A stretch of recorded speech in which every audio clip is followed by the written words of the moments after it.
Good evening, everybody. It's Indigo. How are you guys doing tonight?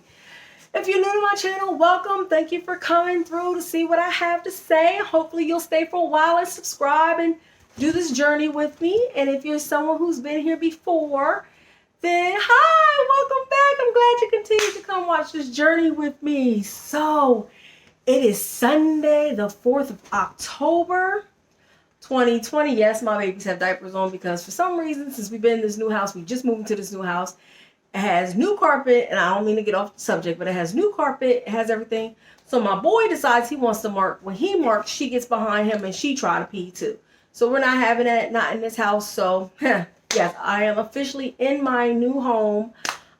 So yeah, so it's been a lot going on. So I'm sorry that you guys are just getting an update, but yeah, here we are. So anyway, wow. Can you believe that tomorrow is beta? This 2-week wait has been something serious. Oh, I noticed y'all noticed something.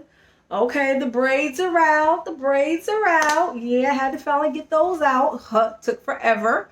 They're beautiful water in, but they take forever to come out. And then I realized I can't dye my hair. I was like, I forgot for the first 12 weeks you cannot dye your hair while you're pregnant.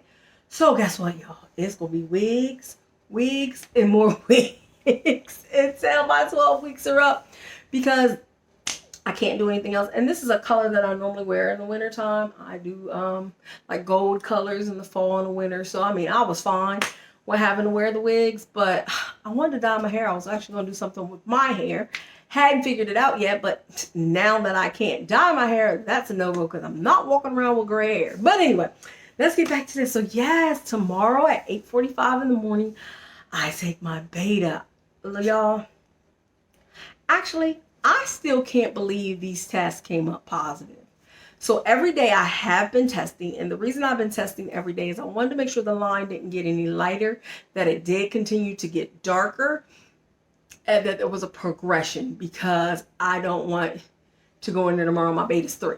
You know, I really wanted to make sure that the HCG in my system was going up because y'all aren't going to believe this. Like, I'm still in shock. And I know it's been since Wednesday and this is now Sunday. So we're talking 5 days, I guess, Wednesday, Thursday, Friday, Saturday, Sunday. Yes. However, I still have not comprehended the fact that it came out positive. That might sound absolutely crazy, but it's so true. I cannot believe that test came out positive. And every test since that, and it's continued to get darker. At the end of this, stop it, boy. At the end of this, I will be showing pictures of the test that I did today, which is 12 days post 3-day transfer. And this is one that I actually took.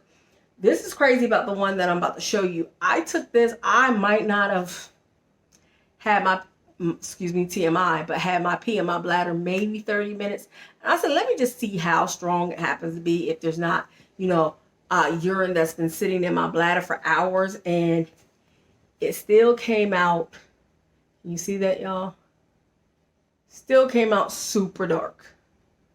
So that plus is still super dark. And that urine hadn't been in my system 30 minutes. Maybe I had just went to the bathroom, said, oh, I should have tested. And then I said, no, wait a minute. When I feel like I've got to go to the bathroom again, I'll just go. And maybe 30, 35, 40 minutes later, I had to go again. So I just went ahead and took that one. And it still came out just as strong as if the urine had been in my system all night. So to me, that gives me a little bit of reassurance because, like I said, I still can't believe I'm here. I still can't believe that on the first go around at 47 years old, this actually worked. And like I said, I've done everything that the doctors have asked me to do. And I really feel like if it wasn't for dealing with the other clinic that I was going to deal with, that was making me go through all the testing that they were making me go through. And as a matter of fact, for those of you who are over 40, I've had this question posed to me a couple times. So I am going to do another video stating what I was made to do to get to the point where I could do the embryo donation adoption, because the protocol is a little different if you're over 45. At least, well, actually at 2 of the clinics that I was dealing with, they basically had the same protocol if you're over 45. So, you can ask that question to different people. I'm just going to tell you what my protocols were at those two separate clinics, which ended up kind of being the same protocol. So I'm kind of happy. But because of what the first clinic was making me do, I found out I was diabetic, which I had no clue that I was diabetic. So I found that out January 2nd of this year. So between January and literally May, June, I lost enough weight and I'm no longer considered diabetic. I will always be considered pre-diabetic, because once you're diabetic, you're always going to be considered basically pre-diabetic, but I'm no longer diabetic. I still take metformin, but I've been taking metformin for years because of the PCOS. So, that's one medication that I'm going to continue to take because it's something that I have been taking for years. Now, however, I don't know when I get to the menopause state or menopausal, will they let me stop that? Because, PCOS, that all kind of should stop when those hormones change up. I don't know. I'm just saying what I went through. But for those of y'all, I will be doing that video so you can understand what I personally had to do and what was the protocol for me because I was over 45. Okay. So because I've gotten a lot of questions about that, I will be answering that in a video that I'm about to do. Anyway. So, yeah, y'all, I still can't believe I'm doing beta tomorrow.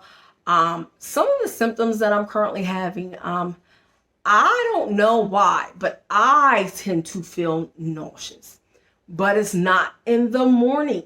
I'm getting nauseous in the afternoon.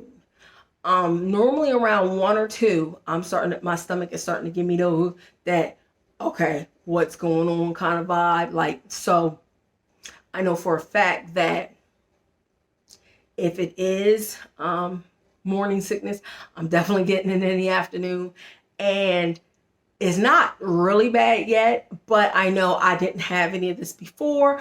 As I told you guys before, like one morning I did throw up when I drank the mango juice. I have not drinking any mango juice since then, but I have eaten some mangoes. I didn't have any problems with the mangoes. Haven't thrown up again since then, but my stomach has felt queasy. And like I said, that's normally in the afternoon. And at first I thought maybe it was something I had eaten. We went to Zaxby's and got some of their chicken and it was good. And I'm like, okay, maybe it was the Zaxby's chicken. It wasn't. So then the next day it came. So I don't know if that was just because of implantation. I don't know. Because to me, I'm exactly 4 weeks pregnant today. Even though I'm 12 days past a 3-day embryo transfer. When they put the embryo in me, I was already 2 weeks, 3 days pregnant. As of today, I'm exactly 4 weeks pregnant. So I personally feel it might be a little too soon for it actually to be morning sickness, and it could be something else. It could be the medications that I'm on. It could be an array of things. It just kind of makes me go, why now when I didn't have these symptoms before the transfer? So I don't know. I'm just telling you what I'm feeling. But y'all, I'm just like, I'm so all over the place right now. My thoughts are just so random. I just don't even know. A lot of people have been asking me this. A lot of people have been asking me that. Now, be honest. A lot of people in my immediate circle do not even know I did embryo transfer. And everybody's like, well, how can that be? Because I have older family and friends. I am 47. That puts my mother in her 70s. Most everybody in my family is older. They don't even do YouTube. Probably wouldn't even know how to find me on YouTube if they wanted to. I do not post anything as of right now on my private Facebook for the simple fact that I personally will not let anybody know. I will be making an announcement. I'll probably be making my announcement around 16 weeks. So I'm looking at 12 more weeks. I want to be in a nice safe zone. And with my age, really, I should wait till about 20 weeks. But I figured if we get to 16 weeks and something were to happen, at least I made it to that point. I was able to let people know that this is what I went through. But because I've been going through this journey for so long, I don't want it to be an emotional toll on anyone else. So I don't want to get anybody's hopes up and it doesn't come to fruition. Not saying that, because so far everything's been great. And like I said, it's all in God's hands. So whatever he has for me is what he has for me. But I'm being realistic. I'm not 21. I'm not 22. I'm not even 30 or 32. I'm 47. So I have to take those things into consideration when I look at how I'm planning on doing my personal journey with this. Now, am I overjoyed? Oh my God, y'all just don't know.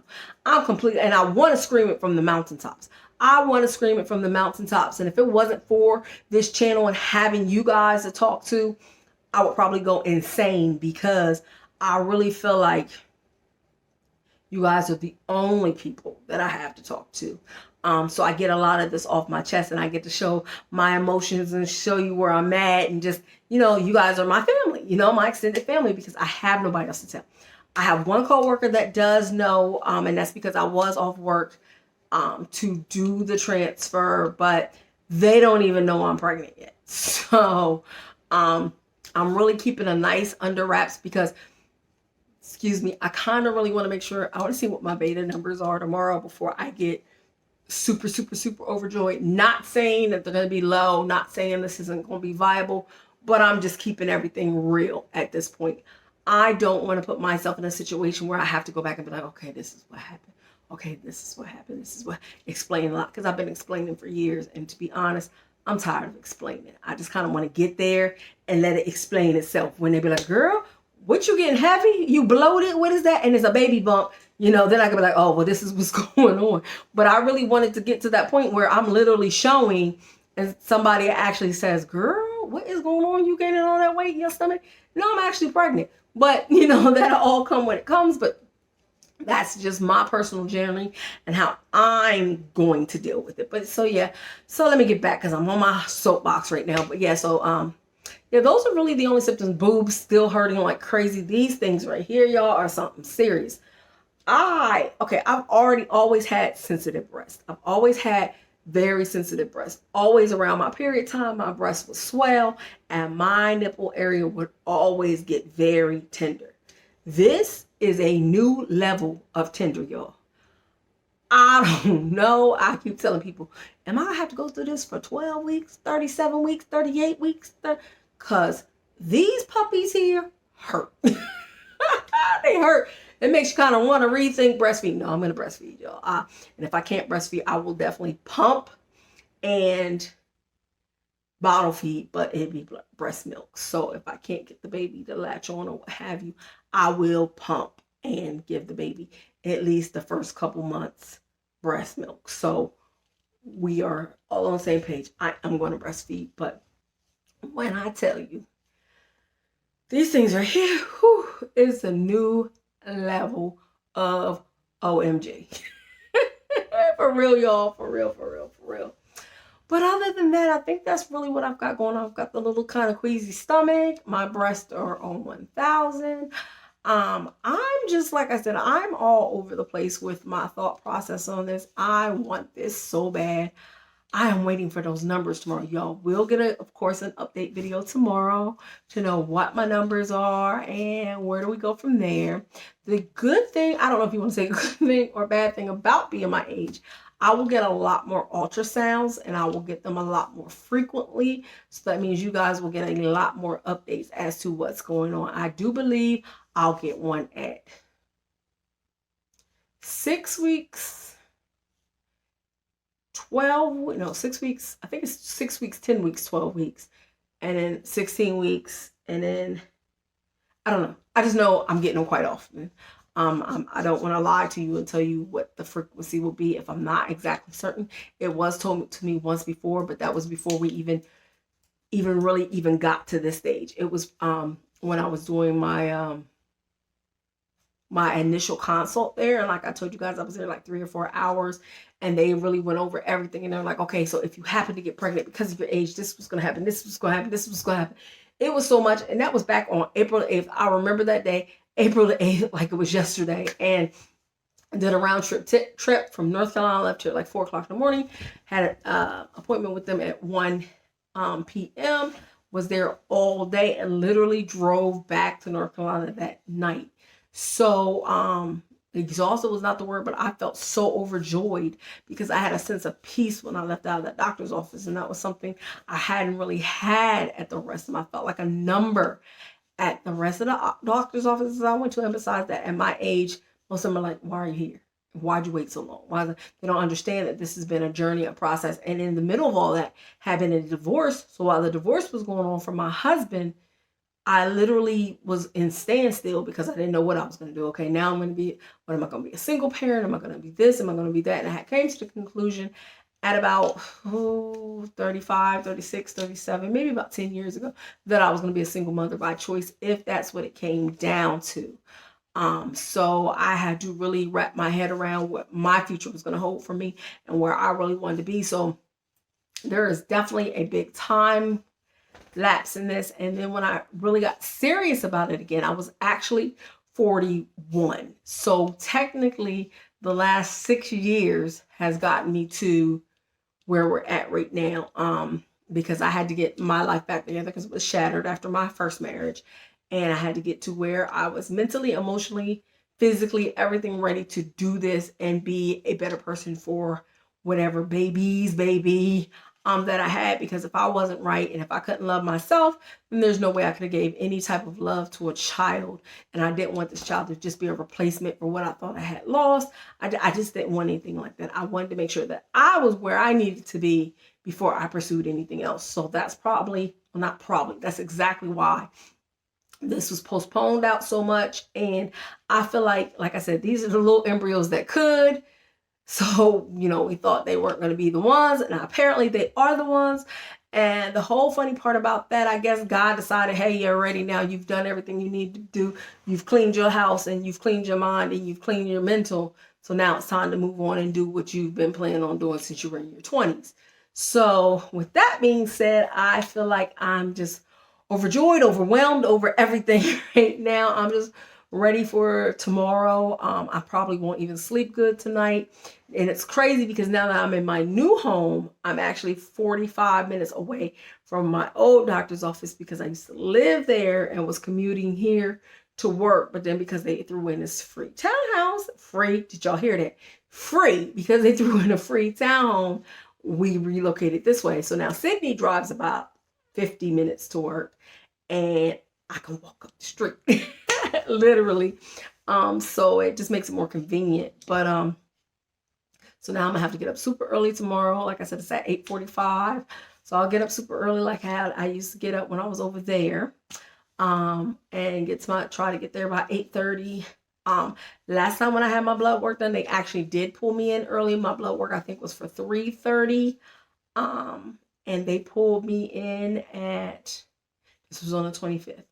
They pulled me in at like 3:20. So they did get me in kind of early for that blood work. They had me in and out. So hopefully tomorrow, if I'm there by like 8:20, 8:30, they go ahead and pull me in early and we get those results by 12. That is what my goal is, so that I can give you guys an update video. I can hear these numbers and I can be like, yay. And then after that, I believe I have to reschedule either for Wednesday or Thursday. On my paperwork, it says to do it either 2 or 3 days after the first reading.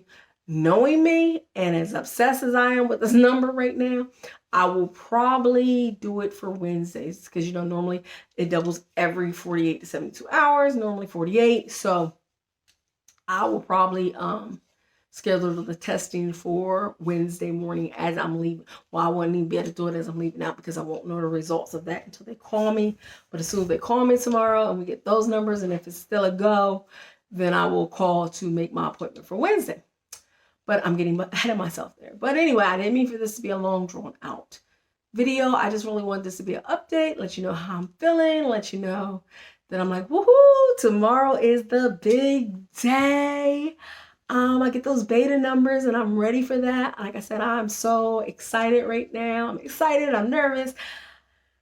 I'm so many different emotions right now, but right now I'm just ready.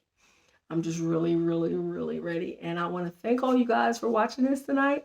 I want to thank you guys for being here each and every time that I put up a video. I want to thank you guys for your questions because your questions really do make me focus on what I'm going to talk about next. I know, like I said, we're not a big channel. Not a big channel at all.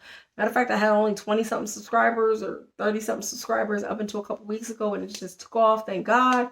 But, I'm glad that what I'm going through is finally reaching out to a lot of people, especially a lot of people who look like me and a lot of people that are in my age group who don't realize that there's a lot of people that are doing this type of thing that, look like me and are in my age bracket. So I want to thank you ladies for stopping through. I want you to have a great rest of your Sunday evening. I'm planning on trying to relax because, like I said, I am a ball of nerves right now. But you guys have a great evening. Thank you for coming by. If you have any questions, if there's any type of video that you would like to see that I haven't done, please put that in the comments and I will respond and I will try to upload that video for you. Like I said, I will be doing a video in regards to what my protocol was being over 45 and what the doctors asked me to do, because it is a little different than if you're younger. But anyway, thank you ladies. You guys have a good night. The doggies are saying, look, he's asleep. He could care less. She's behind me playing, but the life of fur babies. I'm a fur baby mom. That's my life now. Can you imagine if I have a twins and these two? Oh, Jesus. Let me get ready for that now. Am I ready for that at 47? Because I thought about that. I got pregnant at 47. I will be having these babies at 47. And as you see, I already got 2 babies. Whew. But I'm ready for it. All right, y'all. You guys have a great rest of your evening. This is Indigo, and goodbye.